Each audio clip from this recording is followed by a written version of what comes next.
ఉమ్మడి పశ్చిమ గోదావరి జిల్లాలో కూటమి అభ్యర్థుల పోటీ దాదాపుగా ఖరారైంది. మార్పులు చేర్పులు చేసేందుకు అటు బీజేపీ ఇటు తెలుగుదేశం ఏమాత్రం సాహసించట్లేదు. నరసాపురం పార్లమెంట్ సీటు మార్పుపై వస్తున్న ప్రచారానికి ఆ పార్టీ గట్టిగా చెక్ పెట్టింది.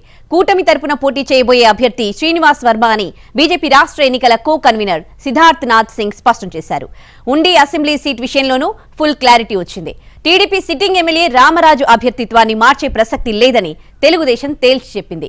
ఏలూరు పార్లమెంట్ పరిధిలో సీట్ల మార్పులు చేర్పులుంటాయని ఊహాగానాలు భారీ స్థాయిలో వచ్చాయి. అయితే అక్కడ అభ్యర్థుల మార్పు లేకపోవడంతో గారపాటి చౌదరి ఇండిపెండెంట్ గా బరిలో దిగేందుకు రంగం సిద్ధం చేసుకుంటున్నారు. ఇక ఇదే అంశానికి సంబంధించి మరింత సమాచారం మా ప్రతినిధి మల్లికార్జున అందిస్తారు. ఉమ్మడి పశ్చిమ గోదావరి జిల్లాలో కూటమి అభ్యర్థులు ప్రకటించినటువంటి విధంగానే దాదాపుగా అందరూ పోటీలో ఉండేటటువంటి అవకాశం కనిపిస్తోంది. నరసాపురం పార్లమెంటుకు సంబంధించి ఎంపీ అభ్యర్థిగా శ్రీనివాస్ వర్మ పేరు మార్పు ఉంటుంది అనేటటువంటి ప్రచారానికి గట్టిగా చెక్ పెడుతూ ఆ పార్టీ ఒక గట్టి సందేశాన్ని ఇచ్చింది. నిన్న భీమవరంలో జరిగినటువంటి సమావేశంలో ఎన్నికల కోఆర్డినేటర్ ఎవరైతే ఉన్నారో సిద్ధార్థనాథ్ సింగ్ ఒక కీలకమైనటువంటి ప్రకటన చేశారు. అభ్యర్థుల మార్పులో ఎటువంటి మార్పులు చేర్పులు ఉండవు. నరసాపురం పార్లమెంటు నుంచి శ్రీనివాస వర్మ ఖచ్చితంగా పోటీలో ఉంటారు. ఆయన గత 30 ఏళ్లుగా పార్టీకి సేవ చేశారు. ఆయన పేరు మార్చేటటువంటి ప్రసక్తి ఏమాత్రం లేదని స్పష్టం చేశారు. అలాగే నరసాపురం పార్లమెంటు పరిధిలోకి వచ్చేటటువంటి ఉండి సీటుని సిట్టింగ్ ఎమ్మెల్యే టీడీపీ తరపున ఉన్నటువంటి శివరామరాజును కొనసాగించేటటువంటి ఆలోచనలోనే ఆ పార్టీ ఉంది. ఎట్టి పరిస్థితుల్లోనూ అక్కడ సీటు మార్చేటటువంటి ఆలోచన చేయట్లేదు. దీంతో అటు నరసాపురం పార్లమెంటు అభ్యర్థి ఇటు ఉండి ఎమ్మెల్యే అభ్యర్థి విషయంలో జరిగినటువంటి ప్రచారం అవాస్తవం తెలుస్తోంది. ఇందులో ప్రధానంగా ఉండి అసెంబ్లీ నుంచి నియోజకవర్గం నుంచి పోటీ చేస్తున్నటువంటి శివరామరాజు సీటు మార్చొద్దు అంటూ 2 రోజుల క్రితం పార్టీ అధినేత జిల్లాలో పర్యటించినప్పుడు ఆయన వర్గం తీవ్ర స్థాయిలో ఆందోళన చేసింది. అయితే ఇప్పటి వరకు అటువంటి ప్రకటన కానీ ఏది రాకపోవడంతో ఆందోళన చేయాల్సినటువంటి అవసరం లేదు అనేటటువంటి ఒక క్లారిటీ ఇచ్చారు. దీంతో నిన్న రామరాజు తన బల నిరూపణ కింద భారీ బైక్ ర్యాలీ కూడా నిర్వహించడం జరిగింది. ఇక నరసాపురం పార్లమెంటు విషయాన్ని పక్కన పెడితే ఏలూరు పార్లమెంటు విషయంలో కూడా దాదాపుగా అభ్యర్థుల ఖరారు కొనసాగినట్టే తెలుస్తోంది.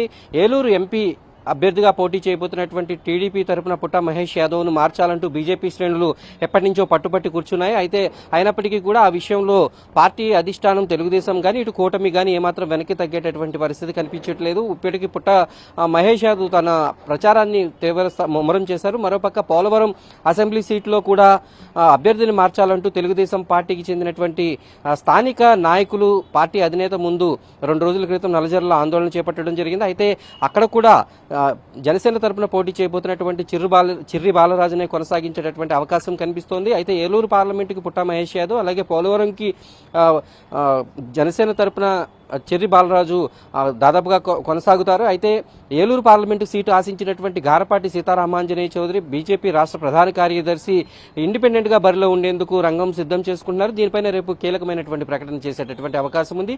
ఉగాది సందర్భంగా ఆయన ఈ నిర్ణయం ప్రకటించబోతున్నారు.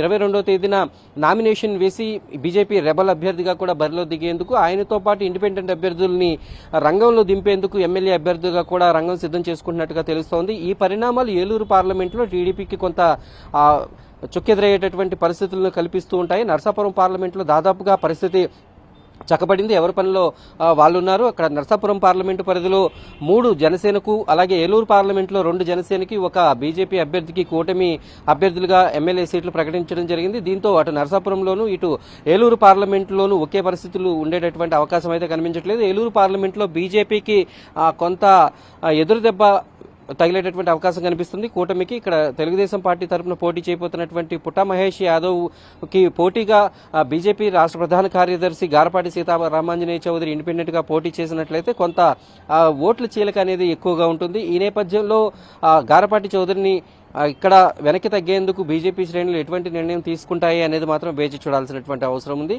ఇప్పటి వరకు ఉమ్మడి పశ్చిమ గోదావరి జిల్లాలో సీట్లకు సంబంధించినటువంటి అప్డేట్ ఇది. వీడియో జర్నలిస్ట్ కరి శ్రీనివాస్తో మల్లికార్జున, ఏలూరు.